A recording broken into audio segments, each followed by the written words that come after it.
Welcome to the big story on Quest Television. I am Marvelous Akbi. And this morning on the big story, we'll be looking at 2027 Showdown, ATIKU, Obi and Mark launch ADC to challenge TINUBU. That's on 2027 Showdown, ATIKU, Obi and Mark launch ADC to challenge TINUBU. It's no longer news that former Vice President Atiku Abubakar, 2023 Labour Party presidential candidate Peter Obi, former Senate President David Mark and other coalition leaders have officially adopted the African Democratic Congress as the platform to spearhead President Bola Tinubu's defeat in the 2027 elections. And during the unveiling held on Wednesday at the ADC coalition, with the ADC coalition members at Yaradua Center in Abuja, Mark, an ex-Osun State Governor, Rauf Aregbesola, were announced as the interim national chairman and secretary of the ADC, respectively.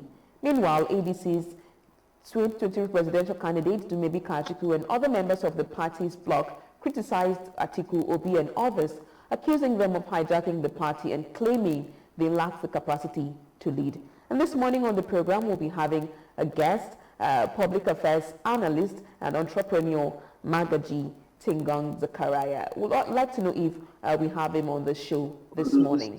Yes, good morning. Yes, I can hear you clearly now. I was asking, with the core purpose of the ADC, claiming that they intend to reclaim democracy, prevent a one-party state, and look for a policy-driven change.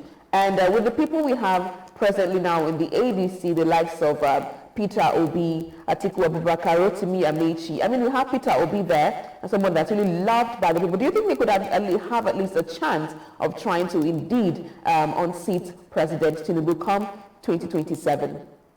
First and foremost, I want to appreciate the effort of the coalition coming together to a proposed opposition to the ruling party.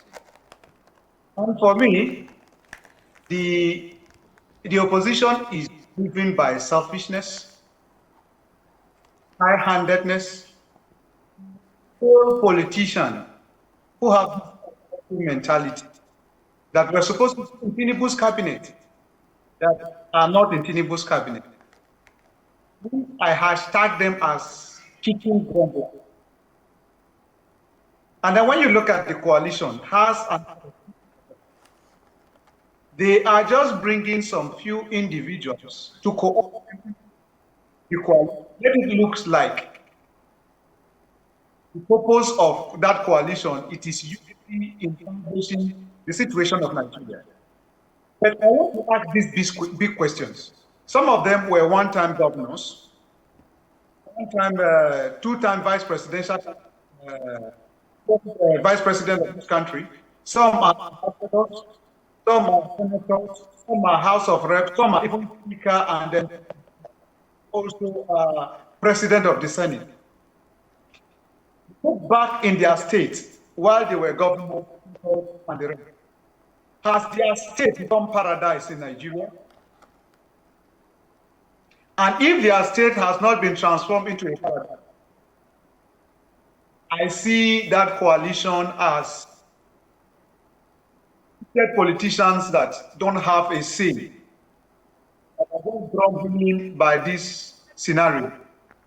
And I keep asking the question, Buhari, in his failed administrative tendencies, the North were able to scale his excesses of borrowing, porous border control, insecurity, hunger, and starvation. And he was able to manage his 8 years, But because the North, due to their self-agenda, are now championing coalition, just because they feel Tinubu and the region come from, they don't deserve a second term. To me, that coalition, it is dead on, because there are a lot of ulterior motives. And I ask this question, what Peter will into this? If truly they mean business and they mean good for Nigeria, the Southerners have not tested power for a very long time. And even if they are voted, it was as a result of an accidental charge. Now, why did they form this coalition and front a southern candidate that would become the presidential candidate, while the north or any other region have the complementary vice presidential candidate? That is to show you the level of curiosity, preparation, and inability to see progress. Buhari, who did this 90% damages that President Bola Ahmed Tinubu is trying to salvage, I don't see them as a threat to the democracy and to the